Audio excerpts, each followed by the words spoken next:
Hello, welcome to the Equity Institute's podcast on the purpose of public education with me, Vincent Perez. Today, I'm excited to share an interview with David Boulton. He is a learning activist, the president of the Learning Stewards, and director of the Children of the Code project.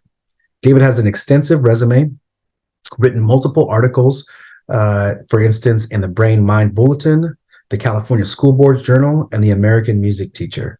Had an amazing conversation really about what learning is and that it's really occurring all the time.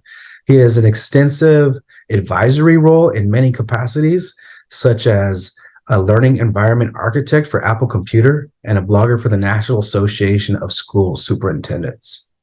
Please welcome David Boulton.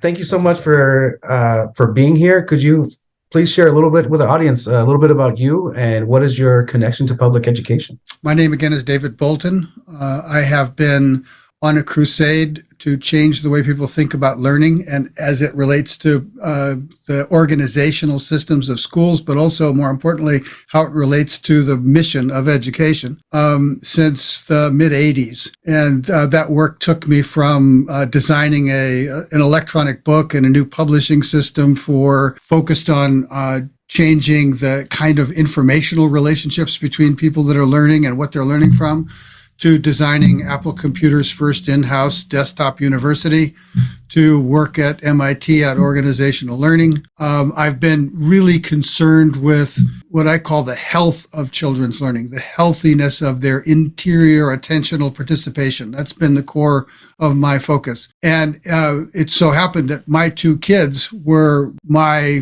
learning lenses into what it was like for really bright, loving children to struggle coming into our world in various ways. So they taught me a lot about cognitive, linguistic, and emotional dimensions of learning. But in one of them, my daughter in particular, she had a difficulty with reading, which so stunned me when I started to drop into the perspective of a struggling reader and its cognitive, linguistic, and emotional consequences, that it inspired a process called Children of the Code, where I spent a couple of years traveling around the country. I interviewed 100 and something of the top scholars and scientists who had anything to say about reading and learning to read, from scratching on bones all the way through the history of the code to today, through the neuroscience and psychological and linguistic lenses of what's going on inside the virtual reality experience that we call reading, and how it's produced and why it's so difficult that so many kids have struggled with it, and what the collateral effects are to their life trajectories, to their faith in their own agency because of their protracted struggle.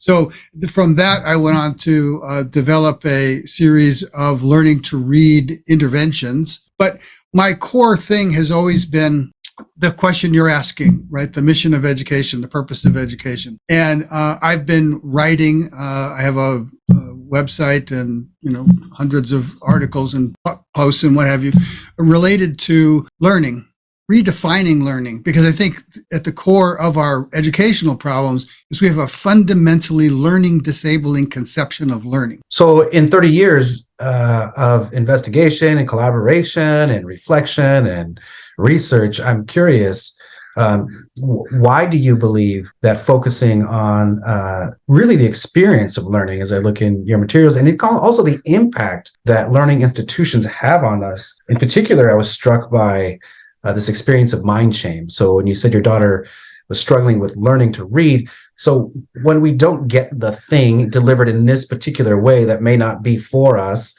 I'm curious, how have you come to this conclusion, this focus on the experience, right, and the happening moment by moment of learning? Because that's the only part that's really important. I mean, education's always from the outside in. It's always an adultopomorphic, abstract overlay lens and machine to try to conduct, this process. But from the inside out in a human being, it's an active, live, it's the center of our being. It's the live edge of our being and doing at all times, right? So first of all, I want to acknowledge that you brought up mind shame. To me, that's the most powerful and widespread society-wide phenomena in terms of what I call an acquired learning disability. A lot of people talk about learning disabilities in the narrow defines of a structurally, maturationally ordained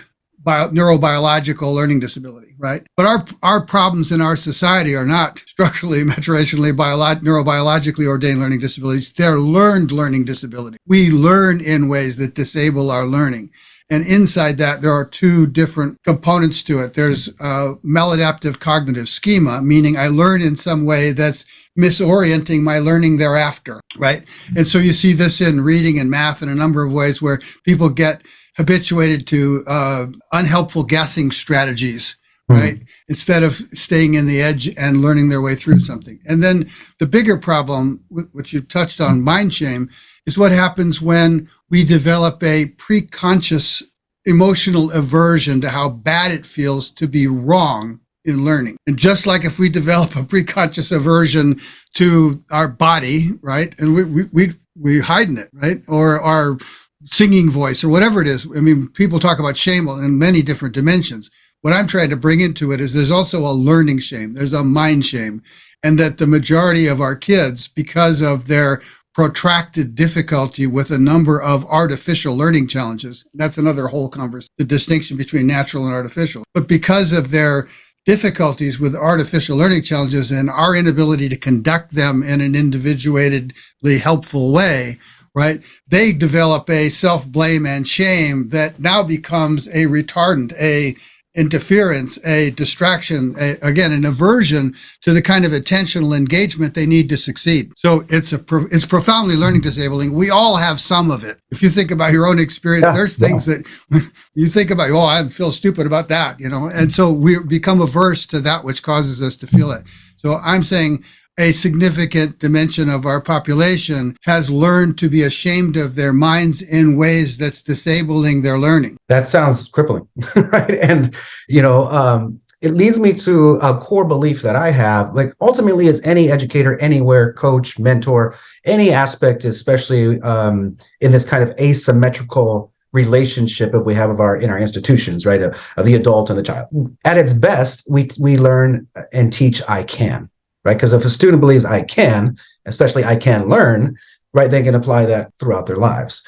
But essentially what we're learning is I can't. Yeah, this is like the argument of the self-esteem movement. I differed with that back in the day. I was part of that in its inception and early development.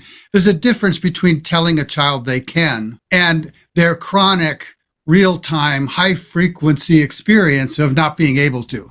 You can't con them out of their first person experience with platitudes about, all the fluffy things we say to them, right? I mean, it's better that we say it than we don't, but let's not confuse the fact that if their chronic experience day after day, week after week, month after month, year after year is feeling not good enough in engaging, right? Then whatever you're saying up on the surface isn't getting down to the level that their emotional intelligence is working to avoid that bad feeling. So what's working then from your perspective? What do you recommend? Approaches, models? Well, before we get to that, I think there's a couple of more parts to this, right? So the first thing is that, as I mentioned before, I think the flip point is redefining learning. Most people think of learning as an ancillary mental utility, like one of the things we do. We drive a car, we ride a bike, we go for a run, we learn, we go to school, we learn, we do this.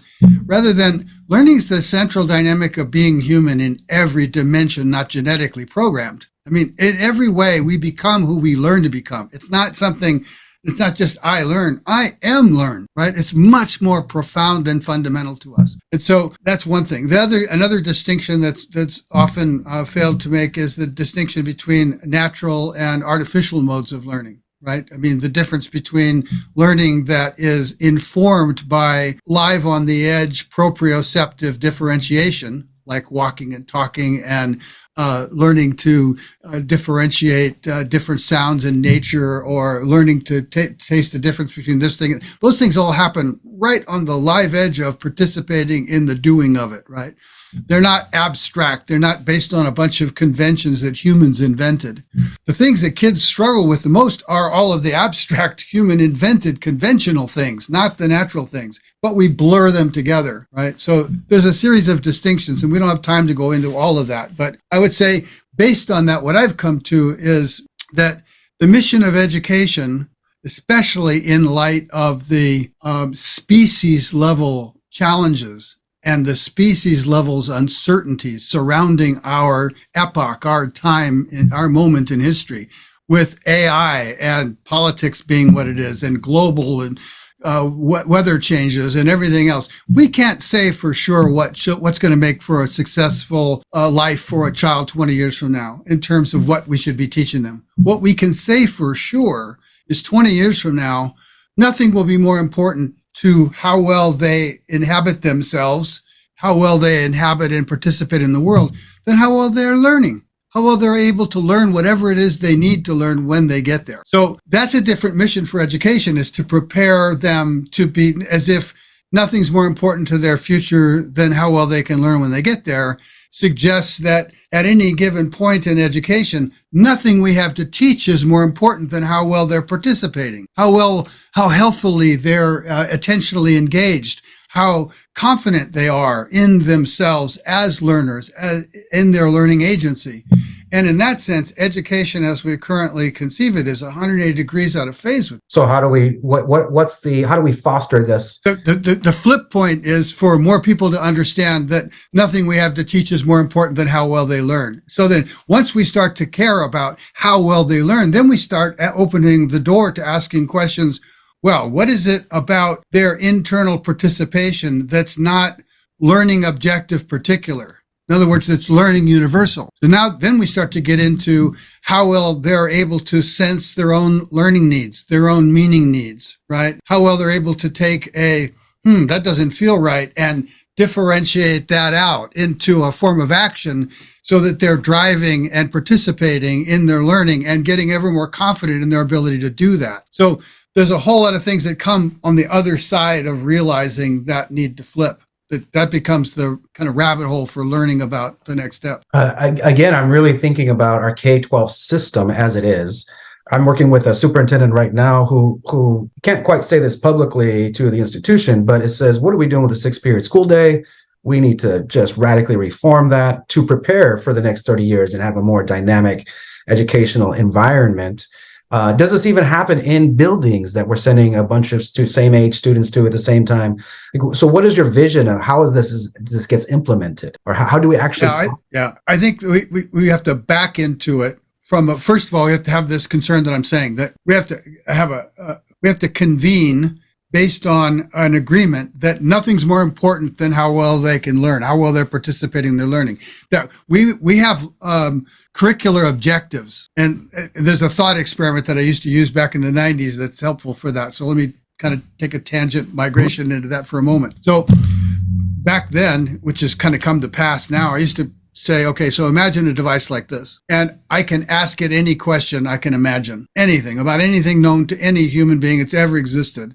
And it can respond. It can respond in a way that actually uses my idioms, my language, my vocabulary, what have you. So it really connects with me, and it helps me understand whatever it is I formulate a question of. Okay, great. Now I give this to a 4-year-old. What are they going to do with it? Scribble. Yeah. Yeah, exactly. Yeah, they're going to stick it in. In other words, having all of that resource power doesn't necessitate that they will ask the right questions that will lead them to the kind of agency and capacities that will be necessary to survive in their world. Therein is the dividing line for me between the resourcing side of education and the legitimacy and the necessity of curriculum. Right? So that's one dividing line. So let me step back and say, I'm not going to answer your question in some bing, bing, bing, bing way, because I don't think we're anywhere close to that yet. I think what we need to do is to say, we need to have a group of the right kind of thinkers come together with bringing different modes of experience and agree on some things to become the framework of a dialogue that gets us to where what you're talking about. Okay, and those distinctions are differentiating natural and artificial learning, understanding the difference between healthy and unhealthy learning, understanding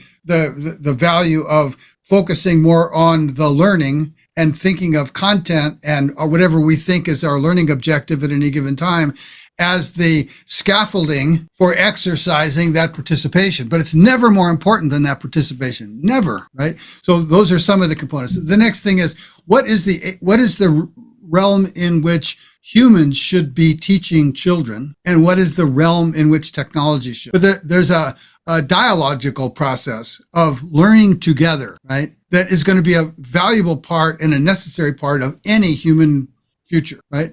How do we learn together? There's an aspect to that that's contentless, that's content agnostic, right? About how we learn to participate together. And then there's a role for humans in facilitating dialogical learning in the way that I just described, right? But when it comes to artificial modes of learning, and by that I mean reading as an example, right? That's technology anyway. This comes back to, until we make the collective distinction between natural and artificial modes of learning, then we have got this kind of religious affinity for how we should teach things that's really sloppy, that's really misoriented and misorienting of education. So reading is an artificially inseminated language experience, right? A code instructed and informed virtual language production, right? It's entirely dependent on an archaic artifact, the code itself, right? So there's entirely different ways to teach that to a developing child that leverages their interests, their vocabulary, that unfolds in dynamic dance with their minds, the distinctions that are necessary to get up on the skis, so to speak, of reading and take off with it. That doesn't have anything to do with the way we teach reading today. Very little to do with it, right? That allows them to get to meaning and to learn the phonemic distinctions and the phonical distinctions that are necessary to recognize words, but not in this offline, abstract brain training way that we do it today, right? So, but that's an example of separating an aspect of the curriculum that right now there's all kinds of religious warfare about, but actually is a completely artificial, machine-like learning process anyway. So where does the natural world fit into this? I'm curious. I think one of the things that I liked so much about the Esalen school is that their thing was, let's ground them in their bodies before we pull them through their heads, you know?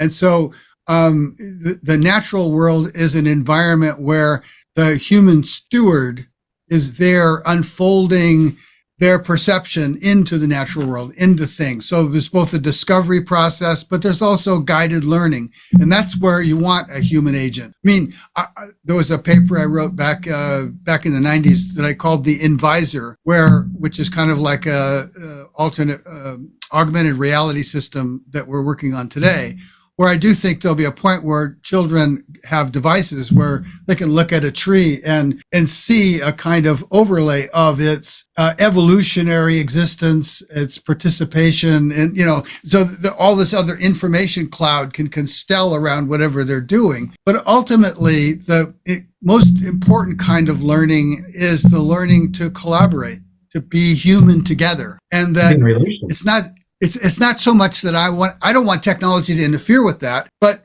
what's interfering with that is overextending that into technology.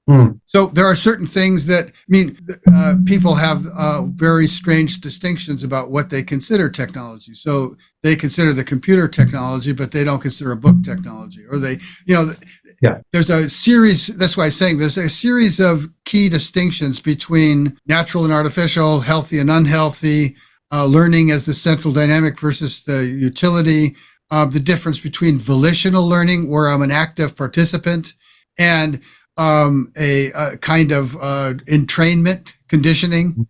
Mm-hmm. There's unconscious automatic learning that's happening at different stages. So we need to have all of these things in a new kind of soup that says, again, nothing's more important to our children's futures than how well they can learn when they get there. And that means caring for, stewarding the healthiness of their participation, so as to never let whatever they're learning about be so much trouble that it causes them to feel not good enough at learning in a way that becomes self-sabotaging. And that from that central principle, then we can start to say, okay, now what do we want to learn about? Knowing that technology is going to take care of the informational parts, Yeah. right? So what's human parts? What's the spiritual parts? What's the deep together humanity parts that we want now to focus on? So in order to get to a kind of future, I think all these elements need to be brought together. How well are we learning? That's what I'm hearing, this kind of core question. Yep. Yeah. Always. Always the core. I mean, it's either that or there's an adult assumption that's basically a molding, formatting of children. Yeah. And that's how we got into the messes we got. Yeah, yeah, right. That banking educate, we're going to open your brains and pour in some information. But in this question, how well are we learning? The students are also assessing this. Yes, and they're the most important assessors in the sense that, well, if a child was learning to walk and the feedback from beginning to fall came in a quarter of a second late, they'd never learn to walk. All of their natural learning is calibrated on responding to the feedback they're getting on the living edge of participating. That's what we're humans, that's how we got here. We're great at that. We can, from skateboarding to dancing and singing and imagining, right? Does the question become then, what do we as institutions and educators put in front of them to respond to and with? One of the most beautiful things I ever experienced in thinking about all this is what I call the miraculous intersection, which is that if you're a learner, the most powerful source of internal information from which to proceed, right, comes from your own stutters in the flow. In other words, here you are, you're tracking something and all of a sudden, oops, something's not right. Rather than blowing that off, if you differentiate, disambiguate, kind of sense into that, that's what gives you the information about what question to ask, what thing to do next in order to keep moving yourself, right? So that's the best possible source of internal information to proceed from it as a learner. If you go from the other perspective and say, what's the best possible source to cost optimally provide resources that will support really good learning, it's knowing where and when children are stuttering on the edge of their learning, right? So there's this miraculous connection between those two. And that requires both teachers that are sensitive to that. And so they've got to be aware of these distinctions we were talking about, natural and artificial and all the rest of them, and technology, which will ultimately be able to do that. So one of the things I'm working on now is with a internet design group, designing the future of the way the web will interact and support children in learning. And the core of that is nothing's more important than creating an opportunity for them to register their stutters in the flow, their uncertainties, their curiosities, their learning needs, their meaning needs. Because not only is it the best way to learn what to do to provide for them, but if we don't do that, we're creating an environment that's causing them to learn, heck, there's no value thinking about that. So the stutters actually stop them as opposed to finding a way. Exactly. Causes them to blur out to paying attention to what's the very fountain of their capacity for learning. You know, I've taught around the concept and engaged with, teaching teams and different projects around a mistake-safe culture. And it sounds similar to what you're getting at here, these stutters in learning, that when we are stumped, we can get curious, which can lead to all kinds of good things, healing and knowledge and liberation. And it seems if we're being trained for that we're actually halting that and kind of stagnating there. So again, like it kind of comes back to this very kind of the theme out of these interviews already now of a humanizing kind of relational priority for especially our adults in our systems, to be aware and to even notice where these moments are occurring for young people. Yep. I think that in the name of educating children, we have created environments that systematically and pervasively teach them thousands, if not millions of times, no use paying attention to their interior learning needs. They're irrelevant. So in the name of educating them, we've taught them to blur out to what's the most powerful internal power they have with respect to learning. Yeah. and with respect to teachers, I make a distinction between stewarding learning and teaching. And the stewarding learning can only come from somebody who's first-person learning oriented in their teaching. The teaching is their own form of learning. Always. They're always learning on the edge of their teaching. There's no separation between the two. the moment teaching is something different than learning in the way that they compartmentalize it, then we might as well get an AI system in there. Yeah. Thank you for that. That's rich. There's something very much that and that's how I feel like at my best is that we're all at the edge in this space together. And there's a Parker Palmer frame that, this concept of the subject matter in the middle, and we all relate to that content, that subject matter, and to each other. I mean, even things, so I get to serve in a state juvenile prison, and I can put violence in like, okay, let's examine and think about men's violence in particular. And we've all learned what that means, how that is as perpetrators, as victims, but that we all can relate to this phenomenon in our lives and then to each other in this process of learning. So I'm curious how to then expand this relational opportunities, right? These relational moments in that stutter. Well, there's for my part, there's 3 different tracks that I'm working on. One has to do with AI ethics, the future of AI's ethics as it relates to facilitating learning, because AI scares me about short-circuiting the very process we were just talking about. That AI is going to come in and say, oh, this is what you need. And before learners have had a chance to differentiate their needs, they're going to be intruded upon with a solution that shuts them down. And so that's one dimension. Another dimension is the ethics of interface conversation for the World Wide Web. Those are technological projects.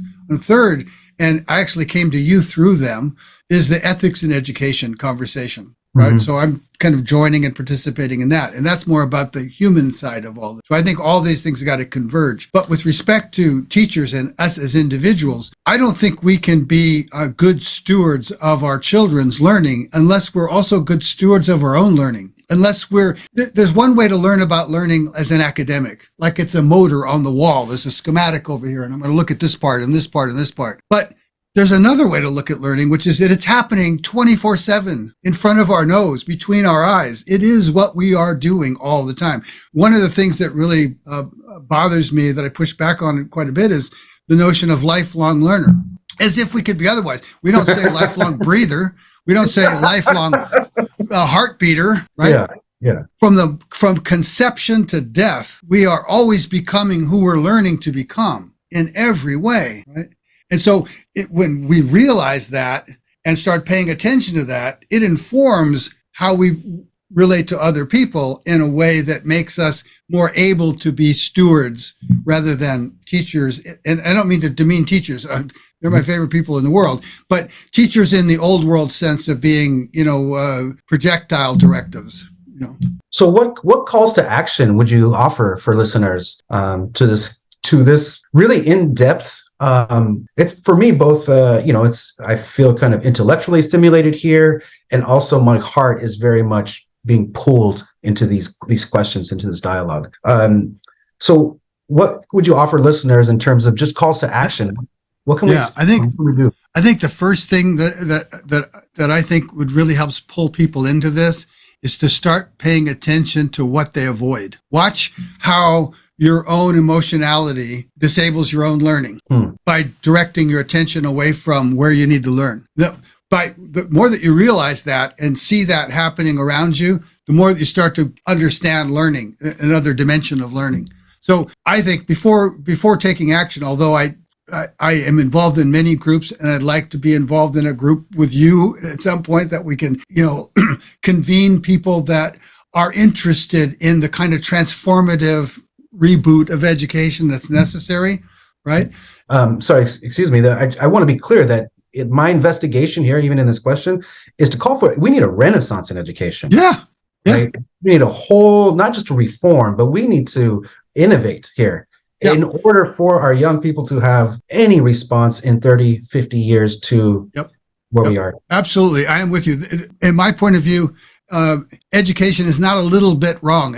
I think most educational efforts, I used to analogize this, you might find this funny. I used to say it's kind of like rearranging the litter box and expecting a new kind of cat. It's kind of like changing the way that you're describing a meal on a menu and expecting it to change the taste, right? It's like totally disconnected. Right now, the way education is its orientation is 180 degrees out of phase with stewarding the kind of healthiness in learning that's got to be what the center of the education if we really care about that. The other thing is that, and this is kind of a spiritual, I don't know how to describe this, but I have this deep abiding faith in humanity's capacity to learn. That's how we got here, right? Each of our children have that, right? They have this enormous capacity to learn. I trust that a whole lot more than I trust our wisdom in how to teach them what to do. And especially given the state of the world today, right? I mean, our politics are a dipstick into our learning disability, right? So bottom line, I guess the takeaway is, I know we're running out of time, is pay attention to your own learning. And from that, from a deeper first person appreciation of the role of learning in your life, how much it's affected your life, how much of who you are you've learned to become that way rather than, it just happened to you, like so much of our languaging does. And from that, join up with us or others like us in learning our way to a transformation. I'm leaving this conversation with a real focus for me, a real call to consider, think about, engage that first person experience, both my own and growing the awareness of, clients, students. There's something very simple and profound about growing that inner awareness. Even lately, on a real kind of just personal note, when you talk about spirit, today at a team meeting, I said, I heart therapy, right? Just for my own exploration and just my own learning about how I am functioning and all the learning I've taken in from my family and all the things is liberating. It is a liberating experience for me personally to be self-aware and to be deeply more layered of self-awareness. It's freeing. It's so freeing. So I'm leaving here with this kind of focus of what does school do to our spirits, right? So the question I might want to ask you on the way out here is what did school do for your spirit? What was your educational experience like? I hated school. Yeah. I hated school. A way to nail what you just said for me is that's evocative, and maybe some of the listeners or viewers would get this, is that have you ever met a toddler who gave up on learning to walk because it was a pain in the ass to fall? No, I've never met one. Okay. They don't acquire it. They don't learn it. They have it comes with them with the package, inherent faith in their own agency to learn their way into life until they learn otherwise. That's a great phrase. We got to conduct that into our world rather than chop that off in the way of formatting him into our world. Yeah. So what's fascinating though, as well, here's what you're saying. It's innate. It's innate in us as humans, and our institutions are actually not supporting that. But it's not innate in us to learn in artificial ways, like a machine, with machine regularity. And that's why that distinction is so important. What's innate in us is to be presence extending on the live edge of our living and learning and doing, right? That's what's innate. That's how we got here. That's what we come with. But we're now challenged with living in a completely complexly confusing artificial world, including the way education functions. That's a different thing. The children will come for that. We got to conduct them through it. But we got to make the center of that conductance a care for that center of their being learning, rather than our mental model of what they should be learning. Yeah. Well, I'll tell you what, it is an honor to speak with you, a privilege, and I look forward to more. Thank you for being part of this project. Honor and privilege was mine. Thank you. I look forward. I hope we can talk some more. Thank you so much.